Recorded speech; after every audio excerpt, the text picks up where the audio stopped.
로마서 13장 말씀인데요. 로마서 1장에서 11장까지 복음에 대한 이야기들이 있었습니다. 그리고 지난주 12장부터 16장까지는 우리의 삶에 대한 이야기입니다. 그래서 오늘도 13장의 제목을 크리스천 라이프라고 정했습니다.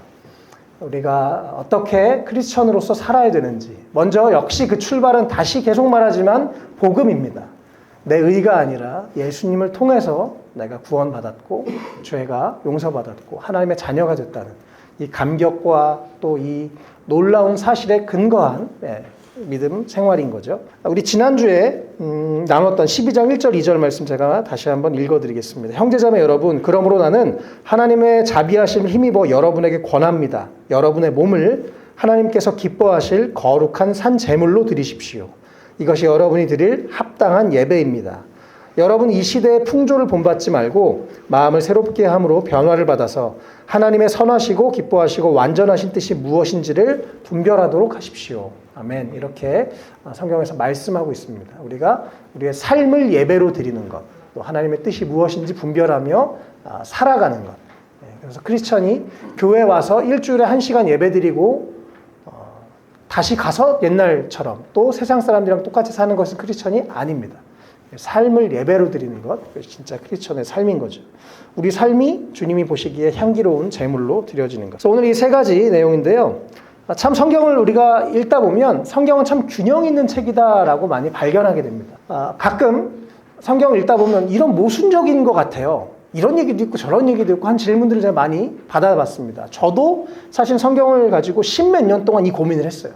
성경의 내용은 너무 모순적인 것 같아요. 이 얘기도 있고 저 얘기도 있고. 그러다가 어느 순간에서야 깨달았습니다. 성경을 많이 읽고 여러 번 보고 넓게 보면서 성경은 참 균형 있는 책이구나. 그래서 여러 가지 이야기들이 우리 삶에 있는 이 말씀을 통해서 깨닫게 되는 걸 알게 됐는데요. 오늘 이 세 가지 부분으로 또 13장을 통해서 여러 균형적인 이야기들을 우리 함께 볼 수 있게 됩니다. 먼저 13장 1절부터 7절까지 첫 번째 부분인데요. 그리스도인이 사회에서 우리가 어떻게 살아야 될 것인가에 대한 아주 중요한 말씀입니다. 1절에 사람은 누구나 위에 있는 권세에 복종해야 합니다라고 말씀합니다. 왜냐하면 그 모든 권세는 하나님으로부터 온 것이기 때문에, 또 이미 있는 권세들 하나님이 주신 것이기 때문에 라고 말합니다. 이 말씀이 참 너무 맞는 말이고 또 동시에 참 잘못 사용하면 여러 사람을 잡는 그런 말씀이 됩니다. 보통 교회에서나 또 어떤 정치 혹은 독재하는 그런 나라 사회에서 이 말씀을 근거로 무조건 목사님 말이면 무조건 들어야 된다. 정치인, 왕의 말이면 무조건 들어야 된다라고 하면서 좀 억지를 부리기 참 좋은 말씀입니다. 이 원어를 이번 주에 제가 좀 이렇게 더 연구해서 보니까요. 위에 있는 권세라고 할 때 그것이 헬라어로 남성형이 아니고 여성형이더라고요.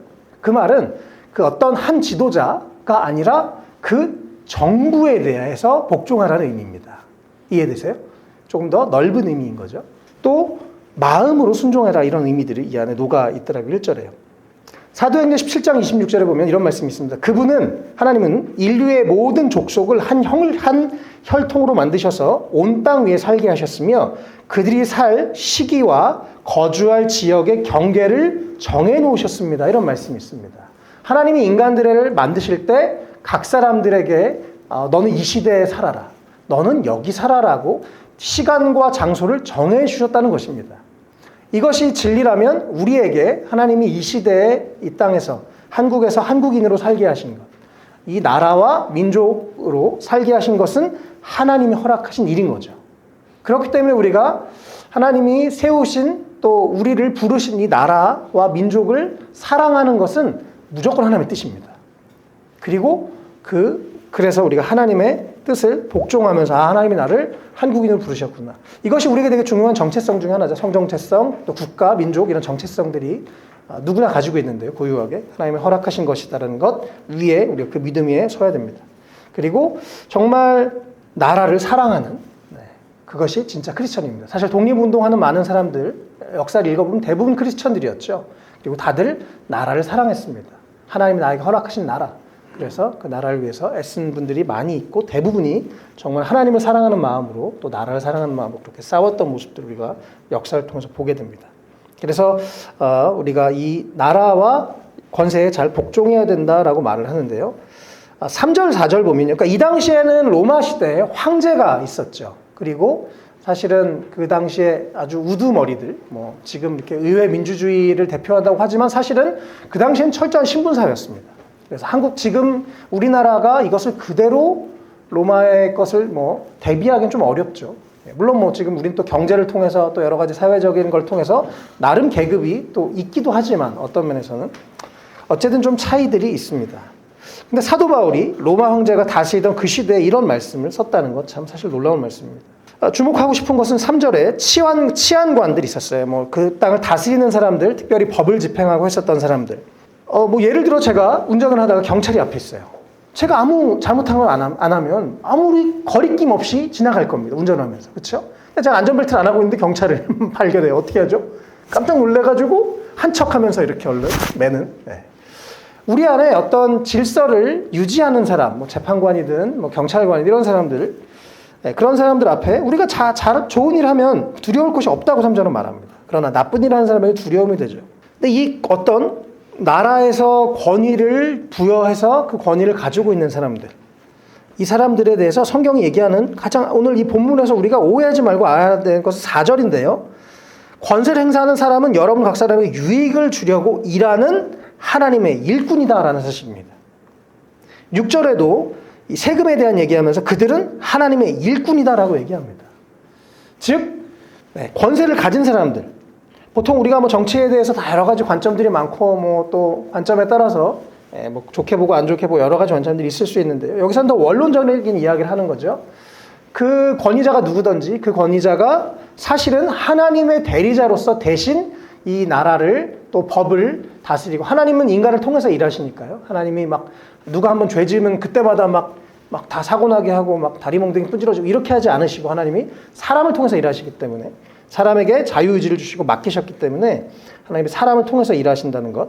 그래서 사실 우리가 알아야 될 것은 바로 그 사람, 또 나는 하나님의 일꾼이다라는 사실을 꼭 알아야 됩니다. 여러분에게 어떤 권위가 있는지 모르겠습니다. 뭐 여기 아직 어떤 권위가 없는 분들도 있고 있는 분들도 있어요.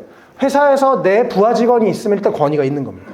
네. 누군가에게 내가 영향을 줄 수 있는, 또 뭐 가정에, 또 제가 지금 가장으로서 저희 가족들에게 권위를 가지고 있죠. 내가 하나님의 일꾼으로서, 내가 하나님의 대리자로서 나에게 맡겨진 일을 어떻게 감당할 것인가, 성경은 이것을 질문하고 있습니다.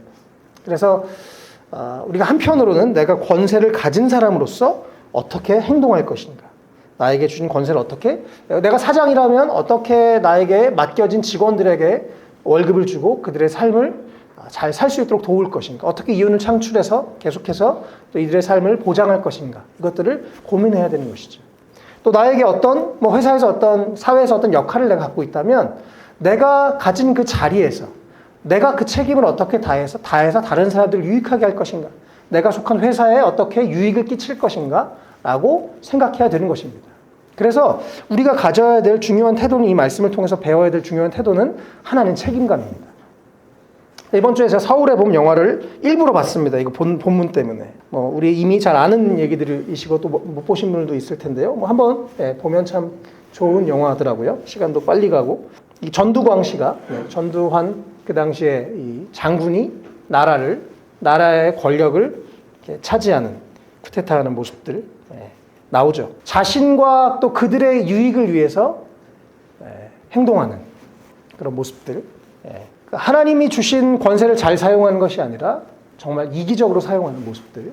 그래서 사실은 뭐 우리가 뉴스에서 또 뭐 이쪽 파나 저쪽 파나 계속해서 우리가 뉴스에서 보는 일인 것 같습니다. 정말 올바른 또 진리를 따라서 올바르고 정말 공평하게 사는 것이 아니라 나만의 공정, 나만의 공평을 가지고 또 우리 편만 챙기는 참 안타까운 일들이 우리나라에 안타깝지만 참 많이 있는 것 같아요. 성경에서 말하는 건 권세를 행사하는 사람이 하나님의 일꾼이라는 책임감을 가지고 하라고 말합니다. 그래서 우리가 권위자라면 나에게 어떤 역할들, 사회적인 책임들을 다하는 정말 좋은 사회인, 좋은 시민으로, 우리가 크리스천으로 살아가면 좋겠습니다. 또 우리가 내야 될 세금도 잘 내고, 나 때문에 회사가 또 나라가 주변 사람들이 유익한 그런 사람들이 됐으면 좋겠어요. 또 동시에요, 지금 이 사회는 지금 사실 이때랑 다르죠. 그래서 지금은 민주주의 사회입니다. 참 안타깝게도 정치인들이 많이 착각하는 것이 대의 민주주의라고 하잖아요. 우리 시민들이 나의 권리를 이들에게 잠깐 이렇게 위임한 건데 그것을 가지고 이게 내 거라고 생각하는 착각들이 한국에서 참 많이 있습니다. 예, 그래서 안타깝죠. 정말 우리가 이 나라를 사랑하는 마음으로 안타까움으로 기도하면 좋겠습니다.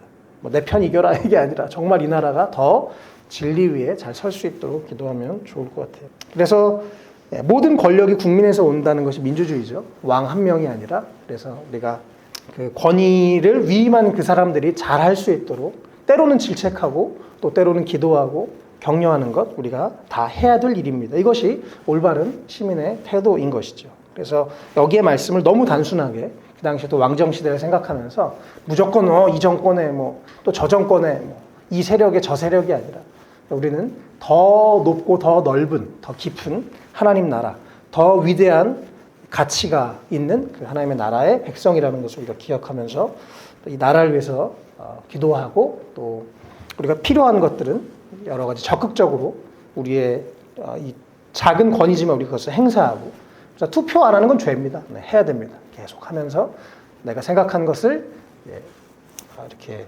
표현하면서 정말 이 나라가 올바른 길로 가도록 기도하는 우리가 됐으면 좋겠습니다. 네, 그래서 크리스천은 사회에서 이렇게 좋은 시민으로 살게 되어 있습니다. 네, 그렇게 살아야 되고요. 또 나만 사는 것이 아니라 이 사회가 함께 나 때문에 더 풍성해지고 더 부유해지는 그런 삶을 살면 좋겠습니다. 이번 주에 지난 주일이었습니다. 주일날 이제 다 보내고 밤 9시쯤에 이제 다시 또 출발했어요. 대리를 출발했는데 주여 오늘도 인도해 주십시오. 기도를 하자마자 띠링띠링 울려서 바로 잡았는데 옆 건물이었어요. 우리 교회 옆 건물. 그래서 이 사람은 나중에 우리 교회 올 수도 있지 않을까? 이런 기대감을 가지고 이제 만났습니다. 그래서 안녕하세요. 저 옆 건물에 목사예요. 하면서 이제 이렇게 막 얘기를 했어요. 저는 이제 되게 반가워서 반갑게 인사를 하는데 너무 쎄하신 거예요, 이분이. 목사라고요? 그러면서 이분이 엄청난 분노가 이 안에서 끓고 있더라고요. 그래서 뭔가 이렇게 좀 상처가 많으신가 보네요, 목사님에게. 그래서 혹시 괜찮으시면 좀 이야기해 주실 수 있을까요? 제가 혹시 좀 듣고 저도 좀 도움도 되고 공부도 하고 그럴 수 있으면 좋겠네요. 말씀드렸더니 난 목사 새끼들이랑 얘기 안 해! 이러면서 바로 입을 닫으셨어요. 30분 동안 아주 쎄하게 갔습니다. 근데 제가 그 30분 동안 할 수 있는 건 어떻게 이분이 원하지 않는 제가 억지로 말하는 것도 아니고 처음에 말 한두 마디 걸다가 이분이 너무 딱 목사라고 한 사실에 뭔가 이분 안에 상처가 훅 올라오는 걸 제가 느끼면서 30분 동안 이분을 위해서 속으로 기도하면서 갔어요. 하나님 이분이 그러니까 믿음이 없는 것 같진 않은데 하나님에 대한 것이 회복되게 해주십시오. 어떤 상처를 통해서 혹은 목회자 사람 때문에 받은 상처가 좀 이분 마음에서 이렇게 치유되고 이분의 눈이 그 상처 때문에 하나님이 안 보이고 예수님이 안 보이는 게 아니라 좀 하나님을 볼 수 있고 예수님을 볼 수 있는 눈을 갖게 해주십시오라고 그렇게 간절히 기도하게 됐습니다. 참 마음이 아프더라고요. 네. 그러면서 사실 제가 오늘 이 말씀을 다시 생각해 봤습니다. 내가 목사로서 그럼 어떻게 하지? 그런 생각도 하지만 또 한 번 더 하게 되고 또 정말 이 권위를 가진 사람이 어떻게 하느냐에 따라서 그 권위 아래에 있는 사람들이 평안을 누리고 행복을 누리고 또 아니면 상처를 받고 아픔을 경험하고 우리도 그럴 수 있는 위치에 얼마든지 사회에서 어떤 자리에서 있을 수 있다는 생각을 꼭 해봐야 되는 것 같습니다. 네. 끝까지 너무 마음이 아프게 이렇게 왔었습니다. 또 다른 분을 이렇게 한 분 만났는데요. 그분은 이제 제 목사예요. 그랬더니 제가 술 먹고 담배 피는데 어떻게 해요? 그래서 괜찮아요. 그럴 수 있죠. 좀 많이 봐요. 이제 근데 보니까 이분은 20대 때 교회를 떠났어요. 20대 초반에. 그러니까 모태신앙인데 아주 한국의 꽤 유명한 아주 보수적인 교회 출신입니다. 한 주만 교회에서 안 나와도 전화가 계속 오는 거예요. 왜 교회 안 오냐고. 근데 이제 본인이 술을 먹고 담배를 피기 시작하니까 교회를 갈 수가 없는 거예요. 그 정죄감에. 그래서 교회를 떠났더라고요. 그래서 본질은 그게 아니에요. 하나님을 믿는 게, 예수님 믿는 게 더 중요하지. 그래서 저는 믿음이 생기면 뭐 원하면 본인이 자연스럽게 끊어진다고 생각합니다. 근데 담배, 술 그게 뭐가 중요해요. 예수님 믿는 게 더 중요하지. 라는 말씀을 드렸더니 이분이 너무 마음 아픈 얘기를 하셨어요. 제가 20대 때 이 얘기를 들었으면 교회를 안 떠났을 거예요. 너무 마음이 아프더라고요. 네. 그래서 참 우리가 또 저도 다시 한번 이 말씀을 통해서 나를 부르신 그 자리에서 정말 하나님의 일꾼, 하나님의 대리자라는 생각으로 정말 부르신 자리에서 하나님의 뜻을 잘 또 특별히 책임감을 가지고 사랑하는 마음으로 그 맡겨진 사람들을 잘 섬기는 그런 우리가 되면 좋겠습니다. 네, 또 뭐 때로는 이렇게 우리가 뭐 지금 교회에서도 우리가 멤버로 또 뭐 목사로 각자의 포지션을 하나님 부르셨죠. 사회에서도 그렇고요, 가정에서도 그렇고 부르신 그 자리에서 정말 유익하고 도움이 되고 그것을 더 풍성하게 하는 우리 모두가 되시길 주님을 축복합니다. 또 어디에 있든지 특별히 보기 싫은 사람 있잖아요. 보기 싫은 권위자, 회사에서, 교회에서, 할렐루야. 보기 싫은 권위자, 부담스러운 그런 사람들 위에서도 기도해 주는 여러분 되시면 좋겠습니다. 네. 정말 우리가 또 이 나라를 위해서도 계속 사랑하는 마음, 기도하는 우리가 되면 좋겠습니다. 네, 두 번째는 우리가 다른 사람과 어떤 관계로 살아야 될 것인가. 크리스천이 역시 사랑하다 하라라고 말씀하십니다. 8절에 사랑하는 것 말고 아무에게도 빚을 지지 말라라고 사랑의 빚만 져라라고 합니다. 특별히 8절과 10절에 강조하는 것이 사랑은 남을 사랑하는 사람은 율법을 다 이룬 것이다. 10절에도 사랑은 율법의 완성이다. 율법의 최고봉, 율법에서 말하는 가장 핵심은 사랑이다라고 말합니다. 또 예수님도 실제로 구약 성경을 요약하면서 하나님 사랑, 이웃 사랑 그냥 두 문장으로 요약을 해버리셨죠. 제가 아까 그 말씀드렸던 두 번째 말씀드렸던 그분 너무 제가 안타까우면서 그런 생각을 해봤어요. 그 당시에 교회 주변의 사람들이 그분에 대해서 정말 사랑으로 얘기한 걸까? 아니면 종교적인 틀로 율법적인 틀로 기독교인이면 이래야지, 기독교인이면 이렇게 살아야지, 기독교인이지, 이런 생각으로 오히려 그 사람을 더 가두고 괴롭히고 그 사람이 왜 담배를 피는지, 왜 술을 먹을 수밖에 없는지, 왜 교회를 안 나왔는지는 궁금하지 않고 그런 건 아니었을까 이런 생각을 제가 한번 해보게 됐습니다. 정말 성경에서 말하는 게 사실이고 예수님 말씀하신 게 사실입니다. 그래서 또 사역하면서 계속 느끼는 건 정말 이게 맞아요. 사람을 변화시키는 건 사랑밖에 없습니다. 일단 사랑이 다가오고 느껴져야 마음이 열리고 그 다음에 하나님의 말씀이 들어가요. 근데 막 잔소리해. 사랑이 안 느껴져. 안 들어와요. 제가 예전에 몇 년 전에 아주 심하게 어떤 형제에게 아주 강하게 권면하면서 아주 세게 다시는 안 볼 마음으로 세게 얘기한 적이 있습니다. 좀 문제가 있었어요. 이단 같은 건데 좀 빠져 있었어요. 정말 뭐 이미 들을 마음이 없어요. 그래서 다시 안 봐야지 그런 마음으로 정말 제가 할 수 있는 가장 강한 언어로 막 얘기했습니다.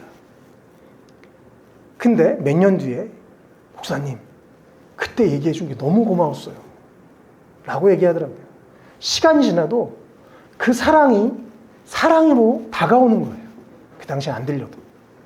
근데요 진짜 잔소리는 나중에 별로 안 남아요. 네. 그래서 사랑이 얼마나 중요한지 사도 바울 여기서 얘기합니다.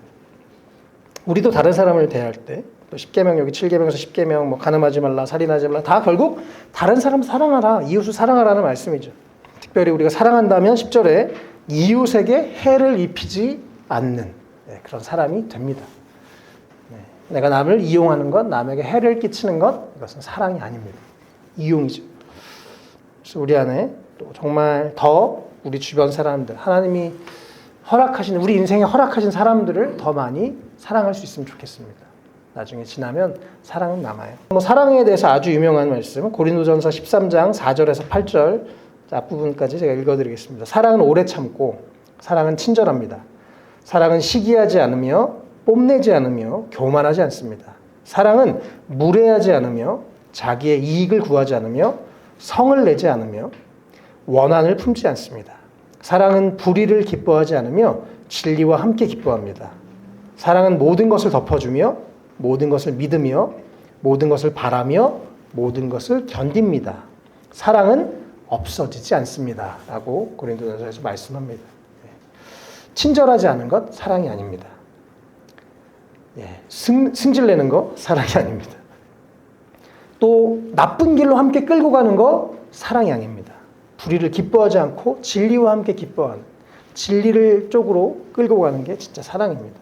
때로는 우리가 덮어줄 줄도 알고 또 서로 믿어주고 바라고 견디는, 한마디로 다른 사람이 나에게 이렇게 해줬으면 하는 거, 우리가 다른 사람한테 그렇게 해주면 되는 것이죠.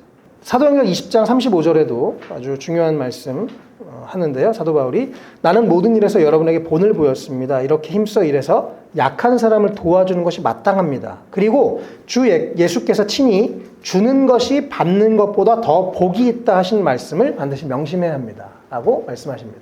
사도 바울이 얘기한 건 주는 게 받는 것보다 더 복되다. 사랑하는 게 사랑받는 것보다 더 복되고 행복하고 가치 있는 일이다 라고 말씀하는 것입니다. 그래서 우리 안에 할 수 있으면, 또 몰라요. 진짜 우리 인생 몰라요. 갑자기 내가 어디로 갈 수도 있고. 제가 이번 주에도 뭐 이런저런 생각을 하다가, 제가 원래 중국에서 나와서 캐나다에 갔었어요. 캐나다에 한 교회에서 오라고 연결이 돼서 캐나다에 갈 뻔했습니다. 캐나다의 한 교회로. 근데 마지막 면접 딱 전날 밤에 기도하는데 주님이 한국으로 돌아가서 목회했으면 좋겠다 이런 응답을 주셔서 캐나다까지 갔다가 돌아왔어요. 그때 거기 갔으면 여러분과 만날 일이 없었겠죠. 교회를 한국에서 개척할 것도 없었을 것입니다. 정말 하나하나 생각해보면 하나님은 어떻게 우리의 삶을 인도하실지, 우리가 또 어디로 갈지, 아무도 언제 다시 만날지 아무도 모릅니다.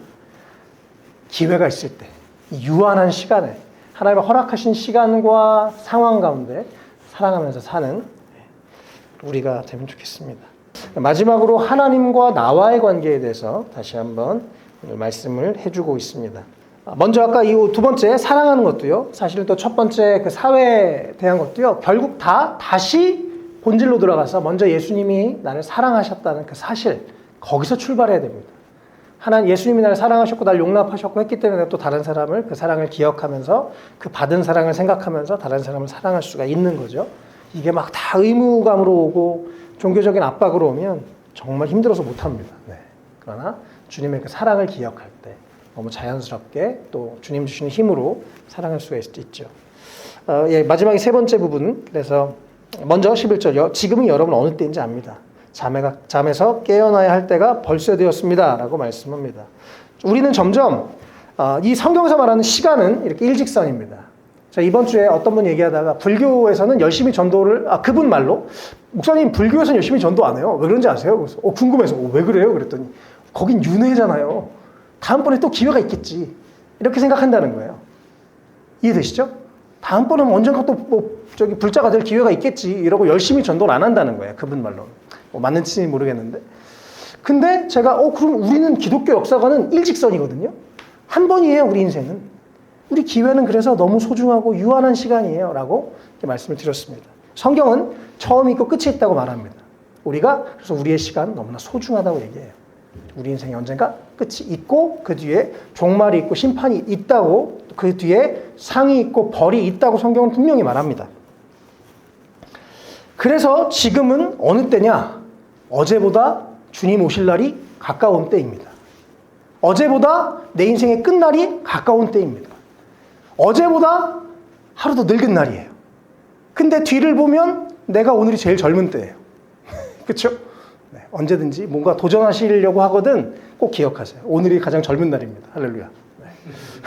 그리고 계속 내가 어느 때인가, 그렇지, 주님이 오실 것이고 이 세상이 끝날 것이고 내 인생은 유한하고, 그래서 시간 질질 끌지 마십시오. 뭔가 고민하고 결정을 해야 될 때 그냥 시간을 흘려보내지 마세요. 하나님이 소중한 시간 내가 낭비하지 않기를 원합니다. 라고 생각해야 됩니다. 기억하세요. 우리는 그래서 잠에서 깨어나야 됩니다. 그냥 시간이 가겠지.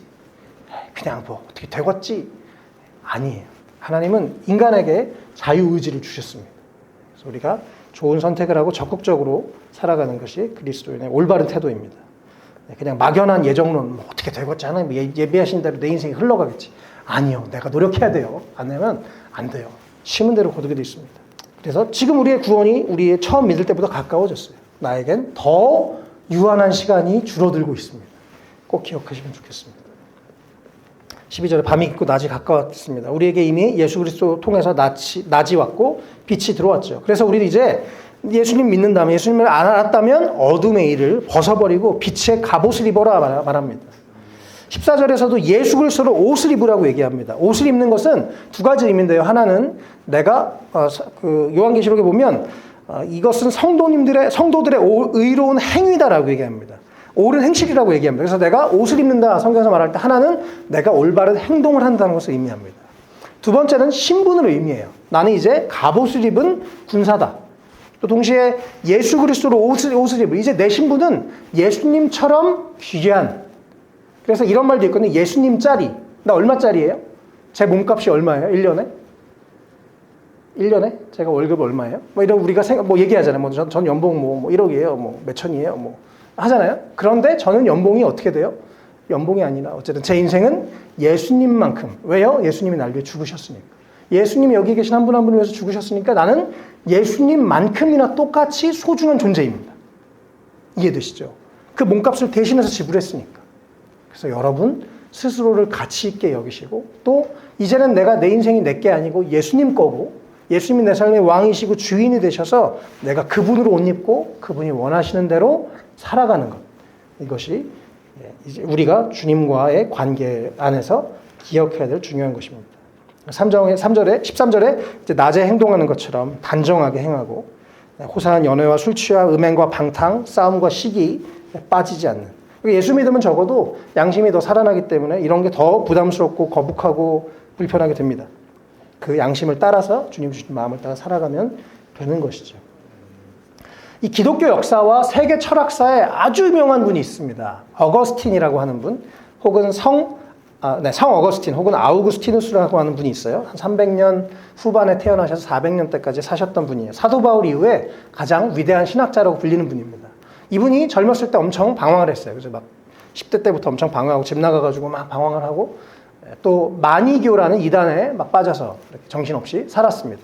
어머니가 열심히 그 아들을 위해서 기도했었어요. 그런데 어느 날 이분이 이 마니교를 깊이 연구해 보니까 좀 공부를 잘했던 분인가 봐요. 나중에 뭐 철학하고 신학에 대해서 아주 대단한 분이었는데, 마니교에 막 공부해 보니까 너무 지적 수준이 낮은 거예요. 그 지도자들이. 그래서 이건 아닌가 보다. 그리고 그걸 접고 막 그리스 철학과 이것저것을 막 헤매면서 다녔는데, 어느 날 암브로시우스라는 그 당시에 되게 유명한 사역자를 만나면서 그분의 설교를 듣고 설득이 됐어요. 그래서 예수님을 좀 믿기로 했습니다. 근데 그러던 어느 날 이렇게 길거리에 있는데 어떤 아이들의 노랫소리가 들렸어요. 집어들고 읽어라, 집어들고 읽어라, 이런 노랫소리가 들려서 자기가 그 노래를 듣고 성경을 집어서 읽었습니다. 근데 바로 로마서 13장이었어요. 방금 읽었던 그 부분. 13장 13절 14절. 낮에 행동하시 단정하게 행합시다. 호사한 연애와 술 취한 음행과 방탕, 싸움과 시기에 빠지지 맙시다. 주 예수 그리스도로 옷을 입으십시오. 정욕을 채우려고 육신의 일을 꾀하지 마십시오. 이 말씀을 읽고 엄청난 충격을 받았어요. 이것이 하나님의 음성처럼 들려서 그날로 다 끊었습니다. 그리고 위대한 하나님의 사람이 됐어요. 네. 그래서 이 말씀이 참 놀라운 기독교 역사에 또 그 위대한 한 사람을 변화시켰던 말씀이 바로 이 말씀입니다.